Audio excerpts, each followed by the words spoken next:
So is this the end of Google? If you've been watching, the stock has been taking a hit the last couple of days. This is all over fears over essentially challenges from Microsoft and ChatGPT. I want to share my thoughts and get your thoughts as well. Microsoft's Bing is the first threat to Google search dominance in decades. The walls are closing in on Google. Google's challenges seem to be piling up with AI competition looming over its search business. Google's shares drop $100 billion after its new AI chatbot makes a mistake.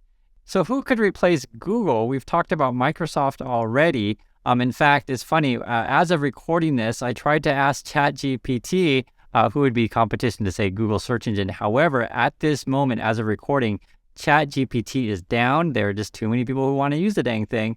So I went to an alternate AI. This is essentially Notion. If you want to try this, I'll put a link down below, and ask, hey, list some search engines for me. So it listed Google, Bing, Yahoo, DuckDuckGo, Yandex, and Baidu. So there are other choices out there, but at the moment, Google and Bing are kind of the leaders. However, like how much is a leader of Google compared to Bing?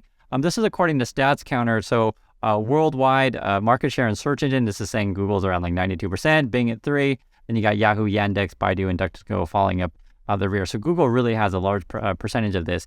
There are other companies out there that you may or may not know. I was looking at this over on Wikipedia. However, like say, you can see the list here for yourself. It's interesting because Microsoft, Bing, or Google, or even some of the Chinese companies own the back end. So even though you have a long list of companies, it's not as big as you think. Also, too, to point out, Google's not necessarily the only game in town. It just depends which country you're in.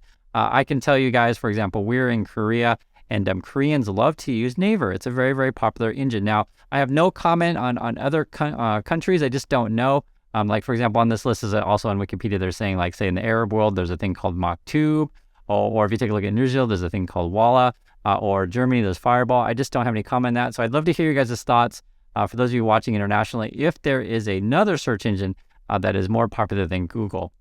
Also, to be aware as well, many of you may not know that search engines haven't been around forever. There always has been competition. So those of you may not know, I'm actually pushing 50. So I remember the dot-com bubble. And I also remember, too, a time when Google did not exist. I want to show you some of the old search engines so you get a sense of like how competitive it was. And we may see a type of competition like this brew up again with AI chatbots. So here's some of the old search engines. You have Ally Web, Alta Vista Search, AOL.com, which is a real popular one. They essentially put these sort of CDs and magazines that were all over the place, and they would get you to sign up for their service. Archie Curiform, Ask Jeeves, and this was basically a butler that would fetch you results, and this is sort of the idea was fetch, right? And so, you're going to see, like, here's another one, CompuServe, CUI Catalog, Deja News, Dogpile, talking about fetch. I was going to say, you're going to see a lot of companies back then would use a dog as their mascot. So no, it wasn't Shiba Inu or Dogecoin, but it was a dog because the idea was, again, it was going to fetch you results, which wasn't a crazy idea for a logo. Excite was one also too that existed. It was very, very popular. Google Beta, GoTo.com, Hotbot. The colors of this thing is just awful, and there's no wonder it didn't do well. But you can see the design back then. It was a wall of text, which a lot of these were walls of text. InfoSeek was another one. Infospace.com, Linkstar, Internet Directory, Lycos. Again, this I believe they had a dog for their mascot. It was back in '97. And I just want to emphasize again, guys, that when these cool, exciting companies pop up, they're not guaranteed to succeed. The same way you see a lot of EV companies that will most likely fail. Some will succeed, yes, but most of them will likely fail the same way a lot of these search engine companies failed. Magellan was another one. This is the World Wide Web, Yellow Pages, right? You can see right there. Then you had Metacrawler, MSN, which actually they used to sell dial-up as well. So I had AOL at the time. I had MSN at the time as well. And I don't know what happened to these things, if they just quit making internet. And people can comment on which one you had. Did you have AOL or MSN? But I totally had MSN. You also have Nerd World. I don't remember that one. This one is, what is this? This is reference.com, which is a pretty good address to have. This would be like a CNET. Oh, they had, search.com. This was search.com. This is Webcrawler. This was What You Seek. This one is Who, Where. And then we have, that's the old Yahoo of what it used to look like. And so I just wanted to give you a sense of sort of like how competitive this business was. Today, you can see we don't have that many engines anymore, but we still have some competition. Also, too, when talking about the downfall of Google to AI, it depends what you were defining as AI. And so I want to go over a few definitions of it with you. According to the dictionary, artificial intelligence, the theory and development of computer systems able to perform tasks that normally require human intelligence, such as visual perception, speech recognition, decision-making, and translation between languages. Here's another definition of artificial intelligence. This is according to Vestopedia. Artificial intelligence refers to the simulation of human intelligence in machines that are programmed to think like humans and mimic their actions. The term may also be applied to any machine that exhibits traits associated with the human mind, such as learning and problem solving. And here's another one. This is on Wikipedia.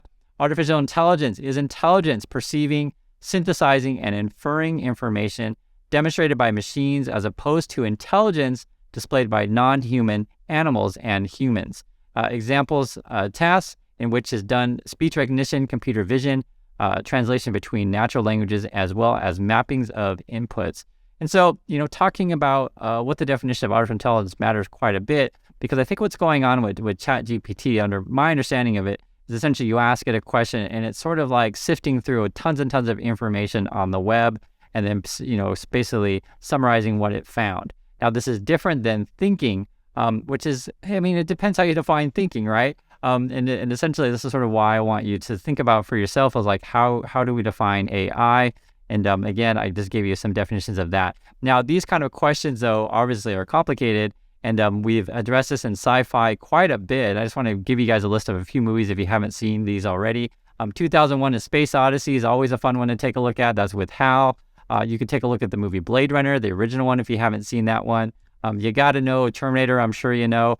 It is sort of just more the dark side of AI. And then also, too, which is something that a lot of people didn't see, I'd really recommend the movie Imitation Game. I think it's a must-see for a lot of people. So as you guys know, Google is a massive company, and it's not like they're going to be, disappearing overnight or anything like that. However, search engine is their core business. And if Microsoft Bing is able to get any part of that market share from them, essentially Google only has one way to go, which is down, because they can't really grow over 93% that easily, right? They're already near their peak. Now, the thing is, which I think is important to mention as well, is that it's not like Google is, awesome at every single category. So we're on YouTube. I like YouTube. However, I do acknowledge that other platforms exist, particularly, say, TikTok, which is an interesting one. And you never know, right? Maybe in the future, everyone's going to be on TikTok and suddenly, everyone quits using YouTube, or in the future, everyone's like, you know what? I love Microsoft Bing and I hate Google. You never know with these kind of things. I will say, like, for example, I use a lot of Google services. So I have Gmail. I'm sure you guys have Gmail as well. I have looked at other email companies. I was looking at that all this morning, and bar none, just Gmail is really, really good. Maybe the best out there. I think for business, though, maybe people like to use, say, Microsoft Exchange kind of stuff. But, for personal use, I think Gmail is the best. And I don't work for Google or anything like that. I just think they have a really good product. The other thing, too, if you want to compare, say, Office applications, Microsoft, I would say, is a leader in those. That would be like, your Excels and your Words and that kind of stuff, and Microsoft Office. Google has their set of docs as well, but I don't think they necessarily made headway in that. Again, we're talking about, say, does Google dominate everything? You could take a look at, say, video conferencing calls. So Google does have Google Meets, and I've used it a few times. However, these day and age, everyone is using Zoom. That's sort of the preferred one. Or you could be using like communication things like, say, Microsoft Teams. So it's not like Google dominates everywhere. You could take a look at another category, phones. So Google makes phones, a Google Pixel. It's a good phone, but they don't necessarily dominate like, say, an Apple iPhone, this kind of thing. You could take a look at another category like, say, Google Maps. I think they do dominate there. And so I'm just kind of pointing out like different types of business things that matter to Google. However, the search engine is their core. And essentially, this is what they're getting attacked on. I think essentially why people are worried. So this is sort of my thoughts on Google. I showed you guys a bunch of different things. Love to hear your thoughts as well. Do you think this is the end of Google? Is it time to panic? Or do you think Google's going to be like, you know what? We took that first punch, we got back up, and we're going to continue to dominate. And, maybe we're going to get from 93 to 94% market share. So take that, Microsoft. We're still Google. So I'd love to hear your thoughts on this one. What do you think about Google, and are they going to survive?